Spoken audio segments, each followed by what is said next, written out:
आता किचन कट्टा घासणार आहे. हे बघा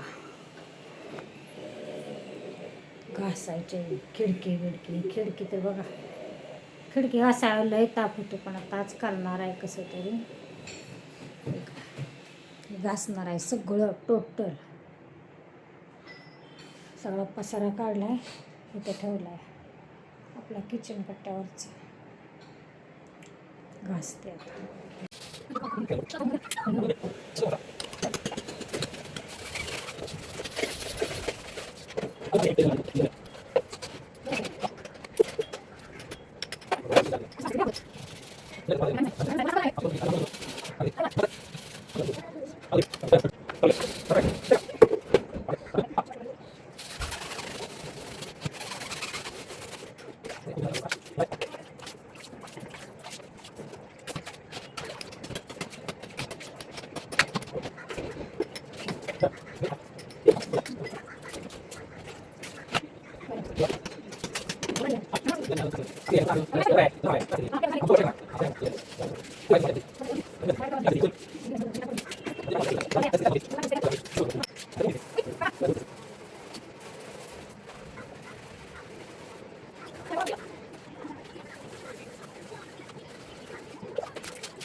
झाले बघा आता हे घासून, हे घासून झाले. आता हे पाणी काढायचे, मला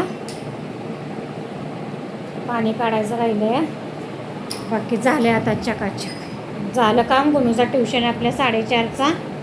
मला जायचं आहे त्याला सोडायला. आत्ता झाले 4:10. संध्याकाळी जायचं राख्या आणायला. आज मगाशी मी बोलली आहे तसं. बाथरूममध्ये पण घाणा झाला आहे बघा आता आज. हा आहे का उरकते आता मी पण. हारवाल्या ताळ्या आलेल्या म्हटल्या 2 दिवसाचं एकदम देते. शुक्रवार शनिवारचे रविवारी येणार मी. कुठेतरी निघाले असतील बाहेर, त्यात हार द्यायला आले होते.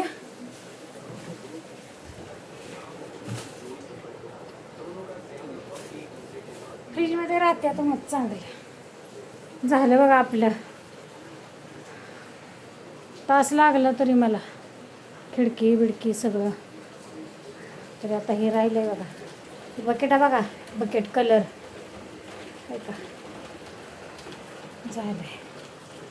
अहो जेवढं घरात स्वच्छता करेल तेवढं कमीच. हां सुकला आता कट्टा बऱ्यापैकी.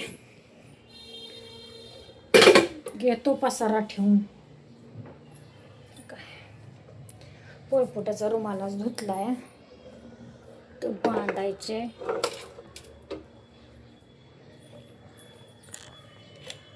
आता टाके काय मी ठेवणार नाही वर, कारण मला काय उचलणार नाही म्हणजे मी असा बोजा उचलत पण नाही, मला त्रास होतो त्याच्यामुळं. गुलाबाचं ताट खरं ना, मला ना लाकडे पोळपोटला आणायचे लाकडे, पण आता कधी मुहूर्त लागतोय. पण असं वाटतं ही पण चांगलं आहे, कशाला पैसे घालवा, त्याच्यामुळं. झाला पसारा लावून आपला आता इथला. आता हे गॅसचं राहिले, हे काय मग अशीच ठेवून घेतलं होतं. इकडचं पण ठेवलं आहे बघा. हे इथं हे कपडे आता पडलेत, पण आता उद्या धुणार आहे मी. संध्याकाळची देवाला वात लावली बघा. तर चला मग घ्या सगळ्यांनी आपापली काळजी. भेटू आपण पुढच्या ब्लॉगमध्ये. लाईक कमेंट सबस्क्राईब करायला विसरू नका. तर चला तर मग.